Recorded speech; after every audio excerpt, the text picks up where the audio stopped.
নমস্কার, আমি শ্রেয়া আর আপনারা এই মুহূর্তে দেখছেন বাস্তব নিউজ। দেখুন সে এক্সক্লুসিভ খবর শুধুমাত্র বাস্তব নিউজের পর্দায়। অভিনব কায়দায় পাচার হওয়ার আগে উদ্ধার আনুমানিক 12 লক্ষ টাকা মূল্যের 120 কেজি শুকনো নেশার বস্তু গাঁজা। গ্রেপ্তার 2।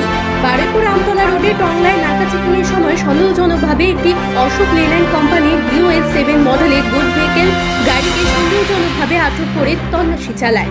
গাড়িটিকে তল্লাশি চালিয়ে শুকনো মাদক দ্রব্যের 117টি প্যাকেট উদ্ধার করে বারুইপুর থানার পুলিশ, যার ওজন আনুমানিক 120 কিলো, আনুমানিক দাম প্রায় 12 লক্ষ টাকা। ঘটনায় 3 জন জড়িত থাকলেও 2 জনকে গ্রেপ্তার করেছে বারুইপুর থানার পুলিশ। গ্রেপ্তার 2 ব্যক্তির একজন মগরাহাট থানার রায়নগর এলাকার বাসিন্দা রাজ্জাক ঢালি, অপরজন বাংলার মোড় পদ্মের হাটের আরিফ হোসেন মণ্ডল। বারুইপুর থানার আইসি সৌম্যজিৎ রায়ের নেতৃত্বে এই বিপুল পরিমাণ মাদক দ্রব্য উদ্ধারের সাফল্যে খুশি সকলে। বারুইপুর থানা এলাকার বিভিন্ন জায়গায় পুলিশের নাকা চেকিং চলে বিভিন্ন সময়, তেমনি বারুইপুর থানার অন্তর্গত টংলা এলাকায় আজ সকাল থেকে নাকা চেকিং চালাচ্ছিল বারুইপুর থানার পুলিশ। নাকা চেকিং চলাকালীন সন্দেহজনক গাড়িগুলিতে তল্লাশি চালাচ্ছিল পুলিশ। ছোট হাতি গাড়িতে থাকা লোকজনকে জিজ্ঞাসাবাদ করার সময় কথায় অসঙ্গতি দেখা দিলে গাড়িটির প্রতি সন্দেহ বাড়ে পুলিশের। গাড়ির পেছনে থাকা এক ব্যক্তি পুলিশ দেখেই চমক দেয়। গাড়িটিকে পুঙ্খানুপুঙ্খভাবে পরীক্ষা নিরীক্ষা করার পর সন্দেহ জোরালো হয়। একদম সিনেমার মতো অভিনব কায়দায় গাড়ির বডিটিকে বিশেষভাবে তৈরি করা হয়েছে। গাড়ির বডির উপরের অংশ ফাঁকা থাকলেও নিচে সুন্দরভাবে সাজানো ছিল 117টি প্যাকেট, যা দেখে সাধারণভাবে কোনো রকম সন্দেহ হওয়ার কথা নয়, কিন্তু শেষ রক্ষা হলো না। বারুইপুর পুলিশ জেলার দক্ষ পুলিশ অফিসারদের চোখকে ফাঁকি দিতে পারল না। ধরা পড়ে গেল আনুমানিক 12 লক্ষ টাকা মূল্যের শুকনো নেশার বস্তু, যা গাঁজা বলেই মনে করা হচ্ছে। আর আপনারা সেই ছবি সরাসরি দেখছেন শুধুমাত্র বাস্তব নিউজের পর্দায়।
স্যার, কজনকে ধরা হয়েছে? আর নাকা চেকিং হচ্ছিল, 2 জনকে আমরা ধরেছি।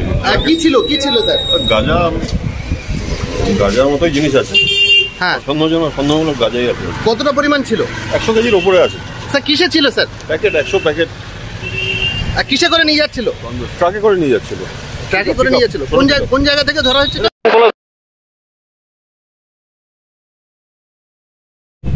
আমাদের চ্যানেলটি ভালো লেগে থাকলে লাইক, কমেন্ট, শেয়ার এবং ফলো করতে অবশ্যই ভুলবেন না। ধন্যবাদ।